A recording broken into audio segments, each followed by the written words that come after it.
Banten bukan Singapura dan tidak akan pernah menjadi Singapura. Karena selama ini kan narasi yang ditawarkan oleh PIK, oleh Nono Sampono kan seolah-olah kita ingin membangun Singapuranya di Indonesia, bahkan lebih hebat daripada Singapura. Sekali lagi kalau kita sebenarnya kan nggak pernah menolak pembangunan, mau secanggih atau semodern apapun nggak ada. Yang penting pembangunan tadi tidak dibangun di atas asas perampasan. Lah, kalau asas untuk membangun industri properti itu dari merampas tanah rakyat, mau semegah apapun nggak bernilai bagi kami. Karena itu namanya kezoliman. Betul. Coba bayangkan, belanja tanah 50.000, dijual semeter jadi berapa? 30 juta per meter. Nggak mungkin komplek di PIK 2, PIK 1 itu yang beli orang-orang Banten yang di nelayan tadi yang tanya digusur.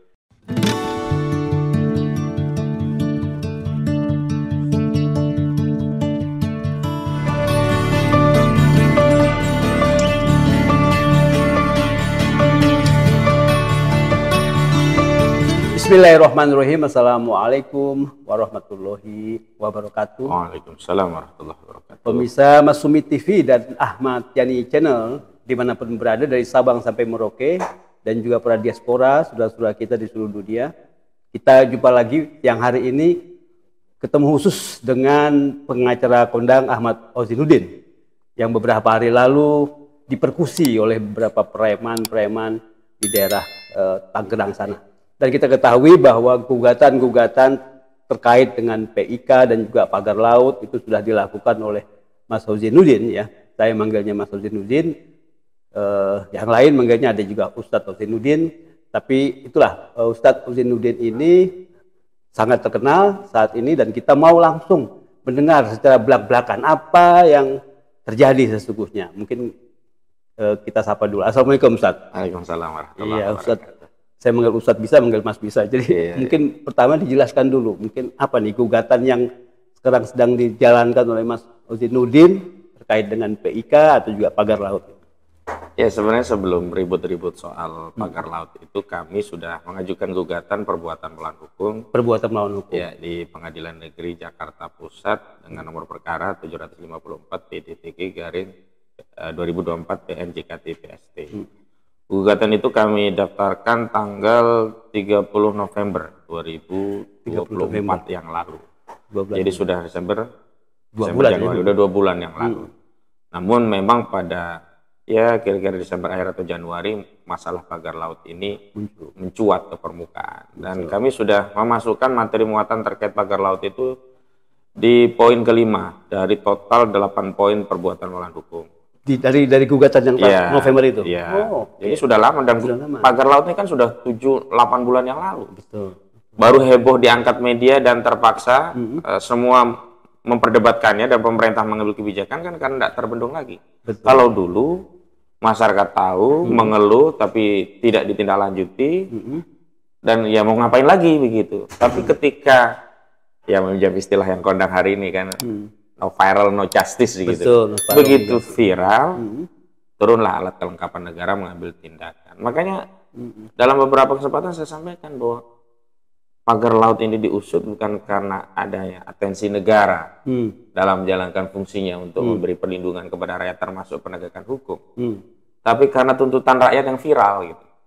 Andaikan tidak ada viralisasi, sono aja biasa ke laut aja, ini pagar laut tetap di laut. Karena desain pagar laut ini melibatkan unsur kekuasaan. Jadi nggak mungkin ada pagar laut tanpa diketahui yang punya wewenang otoritas di laut. Kalau kita bicara laut, paling nggak kan ada otoritas KKP, pol air. Kemudian apalagi sekarang ada sertifikat di laut, berarti ada otoritas BPM, TNI AL. Kemudian kalau kita bicara bambu, kan perjalanannya bambu itu tidak turun dari langit langsung ke laut kan, dia melalui depo-depo yang ada, perjalanan darat, melewati perbatasan desa-desa. Nah, kepala desa yang punya wilayah status quo lautan itu kan nggak mungkin dia nggak tahu ada wilayahnya, datang begitu banyak pagar dan sampai tertancap kan nggak mungkin. Tancapnya itu seperti kisah Candi Sewu gitu ya, Bandung Bondowoso Sehari Ultim itu sehari semalam. Ini kan udah 7 bulan begitu loh. Makanya ya kami bersyukur kata Allah ini tidak lepas dari partisipasi seluruh masyarakat. Dan yang pentingnya apa yang disebut oleh Nabi Shallallahu Alaihi Wasallam amar ma'ruf nahi munkar.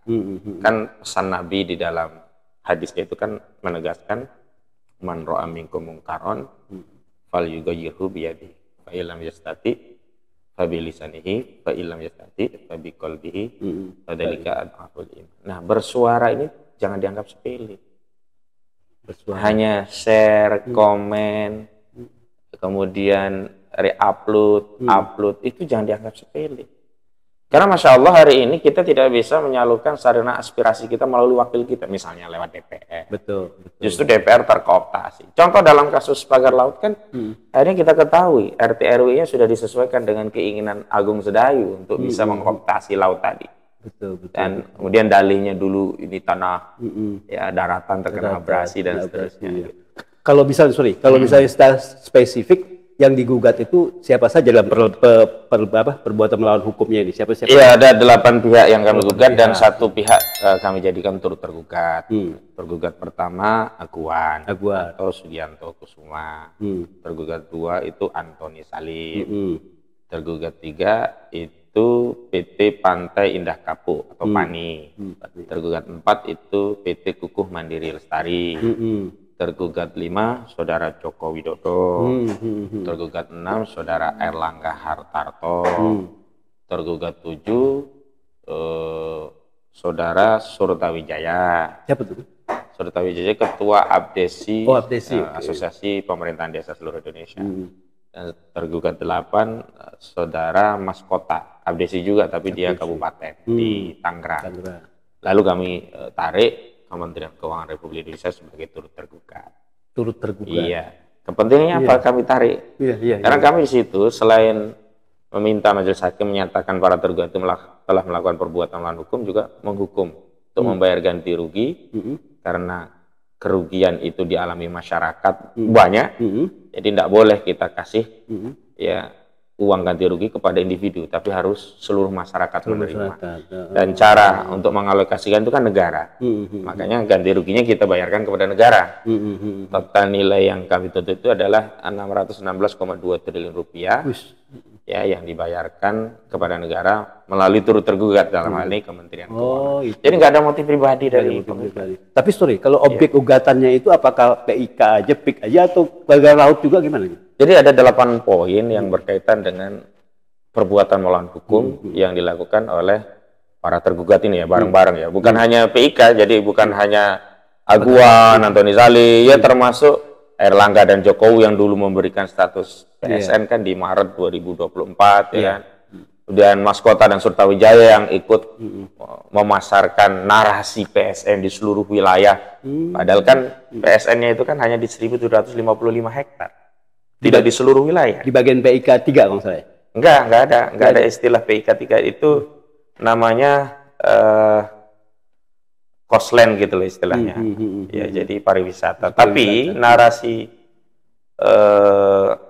PSN ini dijual atau disampaikan kepada masyarakat seolah-olah semua rakyat yang dibebaskan lahannya itu adalah wilayah PSN. Makanya di lahan masyarakat itu mereka ketakutan kalau nggak jual, takut kalaupun nggak kita terima ganti ruginya toh nanti akan digusur gitu loh.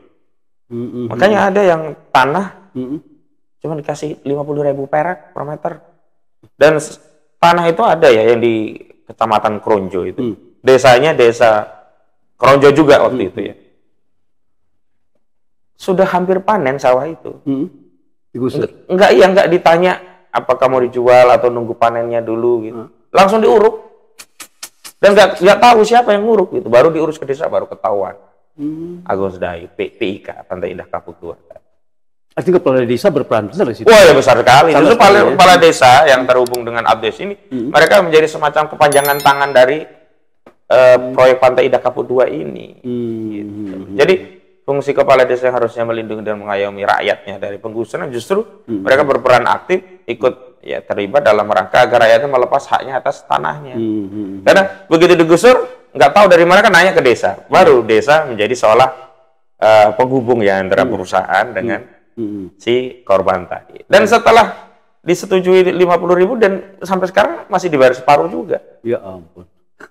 Gitu. Sudah rendah gitu. Dan ada sungai yang diuruk. Padahal kan itu fasilitas publik.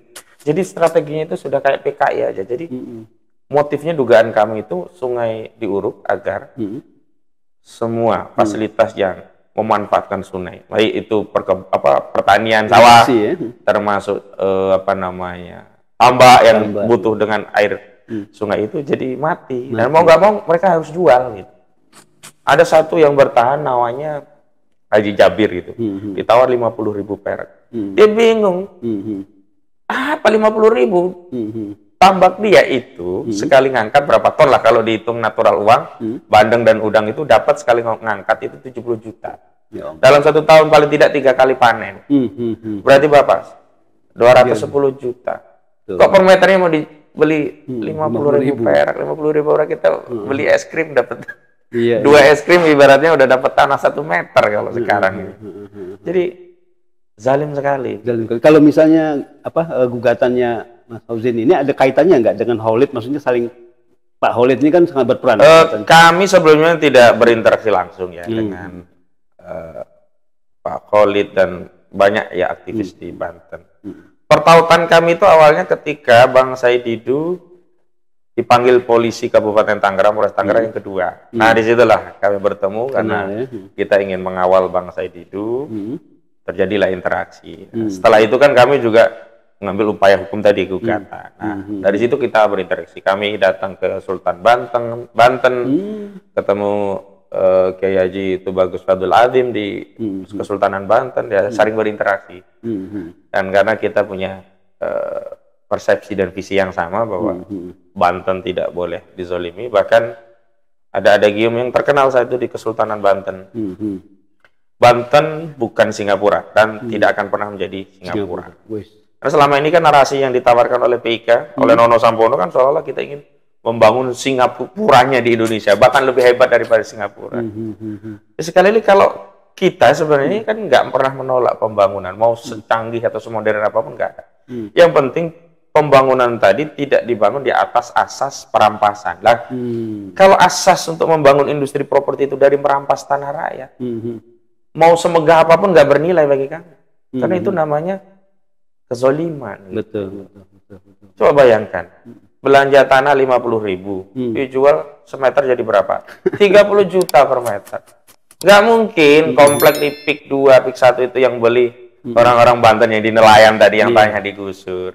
Nah sekarang tanah dia, ya kan cuman 50.000 perak, disuruh beli 30 juta. Berapa tanah yang harus digusur untuk dapat 1 meter di PIK?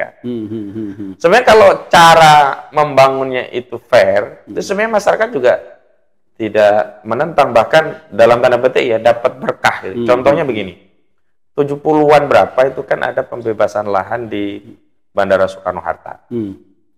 Itu saya dapat pengakuan dari masyarakat. Mereka waktu itu dapat ganti rugi per meter Rp300. Nah kemudian direlokasi di sebuah wilayah tanah yang sekarang sudah jadi perumahan, saya juga lihat di Tangerang. Itu 1 meternya 30 perak. Artinya kan ada keuntungan kan, berkah kan. Betul. Jadi harga ganti ruginya itu ibaratnya kan bisa 10 kali lipat kan.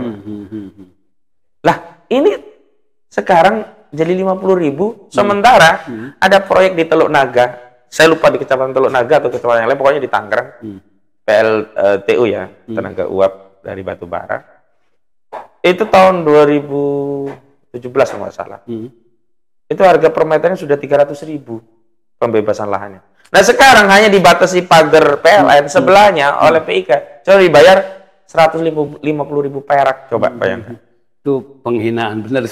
Iya makanya sekarang dengan argumentasi apapun nggak bisa ini untuk membela. Makanya aneh orang-orang masih membela dengan berbagai dalih. Dan terakhir tentang itu dulu tanah yang kena abrasi kan nggak masuk akal, nggak ada tanah abrasi di sana. Oke, kalau melihat sekarang ini perjuangan untuk membebaskan Tangerang itu terutama PIK dan pagar laut, ada tokoh ya seperti Pak Said Didu, Mas Fauzin sendiri, Pak Khalid apa semuanya gitu kan. Tapi yang terakhir yang sangat menarik ini preman-preman dari pihak sana begitu kuat gitu sampai yang terakhir perkus Mas Fauzin sampai disiksa seperti itu, kita lihat di videonya begitu menggeramkan gitu, kita emosi juga gitu kan. Apa namanya, preman-preman bayaran ini, itu preman bayaran atau parcok ya? Saya tidak tahu, yang jelas itu kan sebenarnya bukan yang pertama kali kan. Pertama kali kami aksi itu di desa Kohot, kecamatan Kohot. Itu mereka memblokade 2 titik lokasi aksi yang sudah kami rencanakan di situ. Ada polisi juga, cuman polisi nggak ngusir mereka juga, nggak mensterilisasi. Harusnya kan polisi sebagai pelayan masyarakat dalam kerangka ya, memberikan pelayanan terhadap kemerdekaan menyampaikan pendapat di muka umum sesuai diatur di Undang-Undang Nomor 9 tahun 1998 yang itu merupakan pengejawantahan ketentuan pasal 28 Undang-Undang Dasar 1945 tentang kemerdekaan menyampaikan pendapat. Fungsi polisi itu kan mengamankan kegiatan masyarakat yang menyampaikan pendapat di muka umum.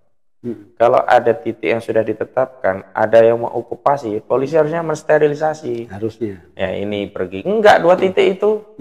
Yang di Kohot itu ini ngalah kita. Aksinya di tempat lain gitu. Nah yang kemarin itu nggak bisa ngalah lagi kita. Masa selalu begitu, nanti dikasih hati minta rempel lah ibaratnya gitu.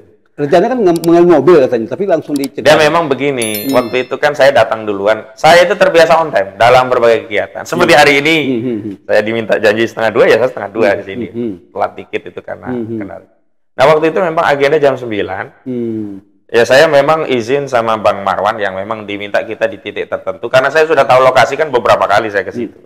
Bang saya misah karena saya mau ketemu orang. Lagian waktu itu saya berangkat dari rumah tuh pagi sekali biar nggak telat, jadi nggak bisa sarapan di mana. Mau cari sarapan, ya biasalah nasi padang ya di perjalanan. Agar nggak nganggu yang lainnya. Gitu. Begitu sampai di lokasi, saya lihat kok massa sudah banyak, ada polisi banyak. Ya saya kan huzon-huzon saja kalau ada polisi kan sudah aman terkendali. Dan massa itu saya pikir juga massa kita semua. Ternyata itu massa ada preman-premannya. Ternyata polisi juga bukannya mengamankan premannya malah mengamankan saya dalam tanda petik kan, menjauh dari lokasi itu. Jadi itu sebelum masa yang sebenarnya datang semua. Dan saya kenapa nggak nyaruh curiga, loh, wong itu aksi menyampaikan pendapat hak konstitusional, legal, kenapa kita harus takut? Melewati jalan raya yang itu menjadi hak publik juga nggak ada masalah. Kenapa ada orang boleh memiliki wewenang melarang orang lewat jalan, kecuali kita mau masuk pekarangan dia nggak boleh, nggak apa-apa. Nah, itu kan jalan umum. Kita boleh berjalan di jalan umum, melihat situasi jalan umum. Ada rame-rame apa, nggak ada yang bisa melarang. Tapi kan itu seolah-olah menjadi kewenangan dia. Gitu. Betul. Ya terjadilah peristiwa. Tapi nggak lama setelah ada ribuan, dugaan saya ada sekitar 5.000 lah kita yang situ. Masa kita itu. Iya ini ya. Pergi sendirilah, kalah jumlah. Preman-preman itu. Iya, jadi saya bisa simpulkan preman itu pergi atau minggir dan tidak berdaya itu bukan karena diamankan polisi, tapi karena terdesak massa yang banyak. Oh, gitu. Saya lihat kalau ini saya percaya seperti ngeliat lambang logo itu siapa maksudnya? Oh, ada yang terakhir itu saya percaya itu. Ini purnawirawan TNI. Dari unsur TNI ya saya percayalah kalau TNI. Tapi kalau itu masih dari polisi ngaku saya intel, nggak percaya saya sama polisi udah. Makanya kan kalau masih polisi nggak percaya saya. Oh itu tentara ya? Begitu saya lihat purnawirawan tentara gitu. Ya. Iya. Dari asosiasi tentara apalah. Karena kan tim saya juga kan ada grupnya Pak Sugeng Waras itu kan dari FPPI, Forum Purnawirawan Pejuang Indonesia. Kalau itu juga organisasi purnawirawan tapi bukan punya Pak Sugeng ini, ada yang lain gitu. Lain lagi. Tapi karena tentara udah saya percayalah. Percaya gitu. Enggak, saya kira dari ulama dari Banten gitu. Enggak, FPPI. Kan ada tentara, ada yang ngaku-ngaku polisi, ada yang ya mungkin itu intelnya polisi kan nggak pakai seragam. Atribut, ya. Kan yang ngaku-ngaku itu loh. Kita kan bingung mana kita percaya kalau gini. Mana yang polisi, mana yang preman, orang semuanya sama-sama ngerubutin saya. Kecuali yang polisi ngelawan premannya, polisinya nggak ngelawan preman ya, yang preman itu justru megangin saya. Iya. Gitu. Saya juga nggak tahu apa prosedurnya selalu begitu. Yang diamankan justru kita gitu. Iya, justru dipegang-pegang seperti mencegah gitu. Tapi habis masa banyak besar datang selesai itu ya. Ya mereka sempat bertahan. Bahkan sempat juga mau mempertahankan agar tidak di istilah memasang kalau dikasih spanduk itu di pagar itu. Oh, sebagai tanda-tanda itu. Disegel lah. Disegel. Mereka mempertahankan ya. Kan itu lokasi proyeknya PIK gitu. Oh. Tapi karena masa banyak disegel ya nggak berani apa-apa. Nggak berani. Ya udah selesai. Oke. Pertanyaan terakhir. Di luar yang tadi itu gitu ya. Ada nggak ancaman-ancaman khusus ke Mas Fauzin ini? Karena ini peristiwa besar dan sangat-sangat magnitudenya luar biasa gitu. Nggak ada ya. Jadi alhamdulillah. Insya Allah dilindungi terus sama Allah. Kita juga pasti mendukung melindungi. Terima kasih Mas Fauzin. Nanti kita akan ketemu lagi dengan topik yang lain. Pemirsa sekalian, kita sudah dengar bagaimana tadi belak-belakan Mas Fauzin Nuzin yang sudah menjelaskan tentang gugatan ke PIK, tentang kasus PIK dan pagar laut, dan juga siapa saja yang tergugat. Nah, kita nanti akan lanjut ke topik yang berikutnya. Ya, terima kasih. Assalamualaikum warahmatullahi wabarakatuh. Waalaikumsalam warahmatullahi wabarakatuh.